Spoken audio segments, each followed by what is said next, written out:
Hello everyone, thanks for coming outside with me today. Today I would like to look at how I tune a Whisker Biscuit style rest. They can be a little bit difficult to tune, so I'd like to go through all the steps that I take to ensure that I'm getting good arrow flight, and in fact I actually skip paper tuning, which is my usual method for tuning arrow rests for dropaways in particular. I go right into bare shaft tuning, right into group tuning with my fletch shaft. So the purpose of me making this video is an assumption that you are getting your first bow. It's a beginner bow or intermediate style bow, or maybe you want to shoot a flagship with a bit Whisker Biscuit and you want to tune it. So you don't really have a whole bunch of equipment, don't have a whole lot of tools, you just have a standard set of Allen keys to help move your rest around and all that sort of stuff, and you're probably just getting stock arrows from your local pro shop or online. These aren't stock arrows, I have cut and fletched these to my specifications, but the idea is still the same. I'm going to take a already fletched shaft and I'm going to rip the fletchings clean off it, just like if I was to get a stock shaft from my local pro shop or online.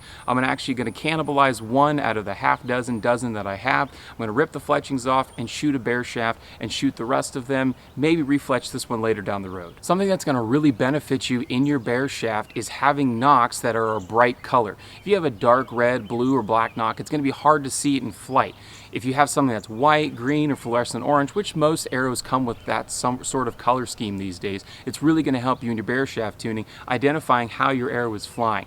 Also, you want to target like a block target, or my personal choice, Morel High Roller 21.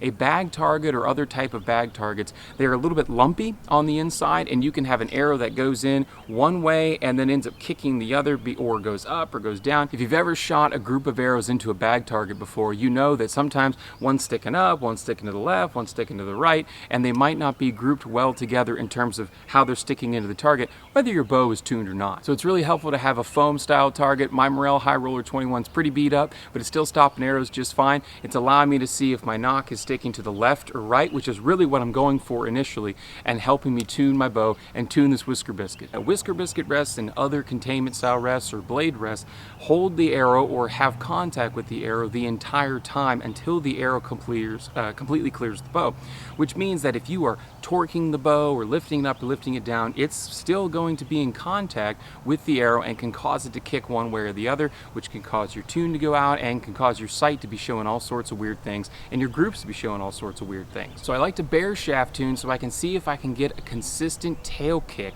either left or right with the arrow. So my Whisker Biscuit is just set up to factory specifications. I have my arrow running from the location of the D-loop right through the burger button hole, which is the part where you would bolt the rest into the riser. You can see it on this side, and I'm running it as level as I possibly can, just eyeballing it. And then, and it comes to center shot in terms of the rest is left or right, I'm running it 13/16 of an inch from the riser, which is the elite manufacturer recommendation. Most bow companies are recommending that you start at 13/16 and tune the bow from there. So I'm simply going to knock an arrow onto the bow, take a shot in the target, and hopefully I see either a left kick with the nock being on the left side of where the arrow is sticking into the target, or the arrow is going to be sticking on the right side. If it's sticking perfectly straight, that's awesome, that's the ultimate goal, but 99% of the time there's going to be a little bit of a tail kick. Don't worry about up and down just yet, we'll deal with that first. It's best in tuning, bare shaft or paper tuning, to deal with your left and right kicks first before you start worrying about up and down. Alright, so we're about 10-12 feet from the target, knocked a bare shaft, we're going to let it fly and see which way it's sticking into the target. Looks like we have a nock right, which is fixable. So let's take a look at the target and see what I'm talking about. So as you can see in relation to the target face, you see that the nock is sticking to the right of where the point impacted the target. So this would come out as a nock right tear. Now when it comes to our tears that are left and right, we need to chase the point. So if the point is going to the left, we need to move our rest to the left. If the point is going to the right, we need to move our rest to the right. And this is why I worry about left-right tears first, and we'll worry about the up and down later. The height of the nock doesn't look too bad. It looks like it could be just a little bit nock high, but I'm not too worried about that at this point. I want to try to get that arrow so it comes from being over here to being straight level into the impact point of the target. So whether you need to move your rest left or right and how much is kind of a guessing game. A lot of the Whisker Biscuits have hash marks on them, and you can just kind of move it over a 16/32 of an inch. Just knowing what I know about bows, I'm probably about 2 inches nock right, 2.5 inches nock right. So I'm going to move this over a full 1/16 and a hair to the left because I need to follow the point of the arrow. The point of the arrow came in left.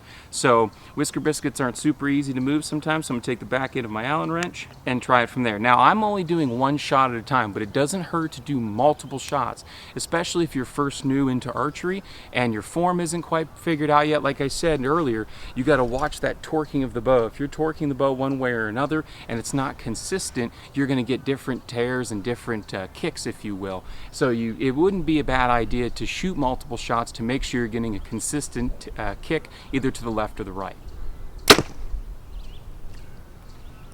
Looks like I moved it too far. Let's go take a look. So now, as you can see from the face of the target, our knock is actually on the left side of where it impacts the target. Not by much, maybe about an inch, so I moved it a little bit too far over. So I'm going to move the rest back to the right. I'm chasing the point, remember? So move it back to the right and get that arrow back in line and see if we can get it dead nut straight at 10 to 12 feet. Move it back over a fuzz.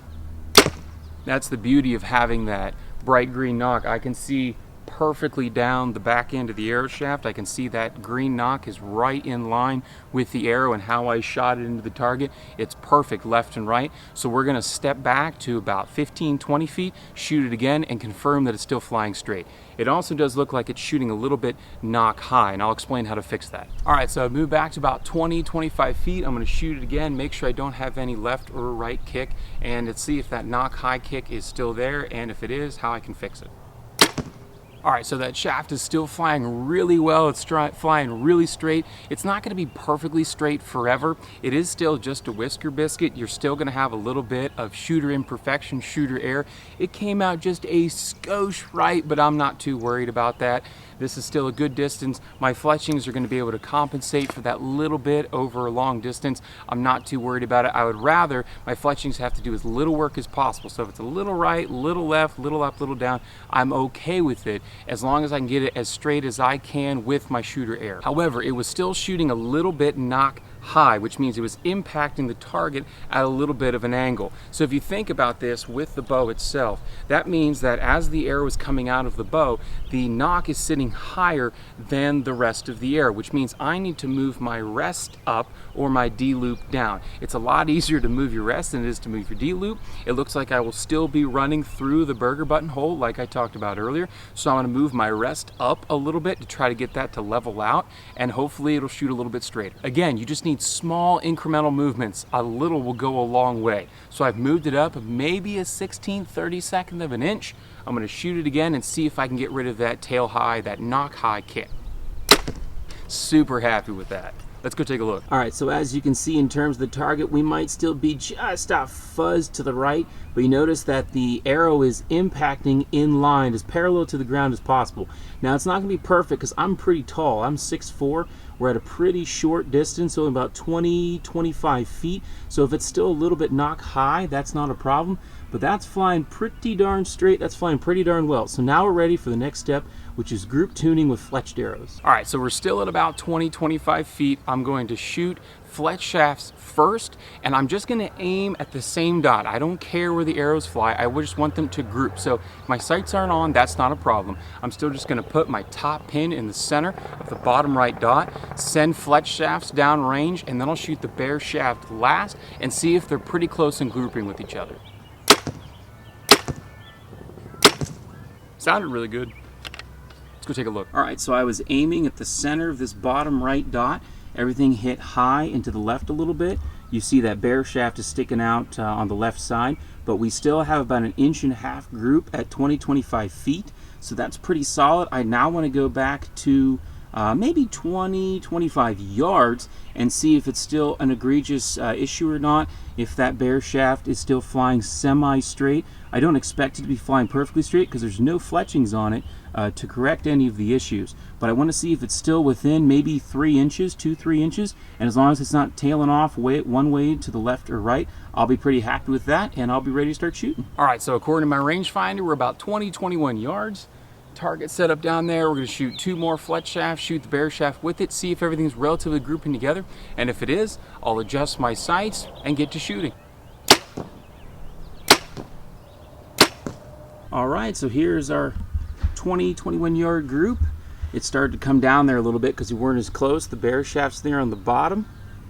And it looks like we have probably about a 2-inch group there between the 3 shafts. The 2 fletch shafts are definitely within an inch and a half of each other. So I am super pleased with that.